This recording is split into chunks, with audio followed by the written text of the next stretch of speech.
Middle class వాళ్ళు బంగారం కొనే పరిస్థితి లేదు. ఎబో మిడిల్ క్లాస్ వాళ్ళు ధనవంతులు మాత్రం ఈరోజు బంగారం కొనే పరిస్థితి. అలాంటిది విజయ్ గారు శబరి బంగారంతో పాటు ఒక పట్టు చీర పెళ్ళికి ఆడవారికి గిఫ్ట్గా ఇస్తా అని చెప్పేసి ఎన్నికల మేనిఫెస్టోలో పెట్టడం ఇది అసలు సాధ్యపడేదేనా? ఆల్రెడీ 10 లక్షల కోట్ల రూపాయల అప్పు ఉంది తమిళనాడుకి. సాధ్యపడే హామీయేనా? ఉచిత గ్యాసు, ఏడాదికి 6 గ్యాస్ సిలిండర్లు ఉచితంగా అందిస్తారంట.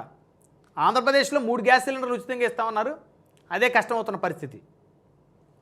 ఈయన 6 గ్యాస్ సిలిండర్లు ఏకంగా. యుద్ధం జరుగుతుంటే గ్యాస్ కూడా షార్టేజ్ వస్తున్న పరిస్థితి దేశంలో అందరం చూస్తున్నాం.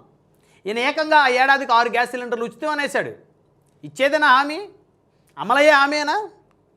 పింఛన్లు, వృద్ధులు, వితంతువులు, ఒంటరి మహిళలు మరియు దివ్యాంగులకు నెలకి 3,000 రూపాయలు పెంచను. సరే, వృద్ధులకి ఇవ్వాలి, వితంతువులకి ఇవ్వాలి, ఒంటరి మహిళలకు ఇవ్వాలి, దివ్యాంగులకు ఇవ్వాలి. ఇది కష్టమైనటువంటి భారమే రాష్ట్ర ప్రభుత్వం మీద. ఎందుకంటే రాబడులు లేవు రాష్ట్ర ప్రభుత్వాలకి.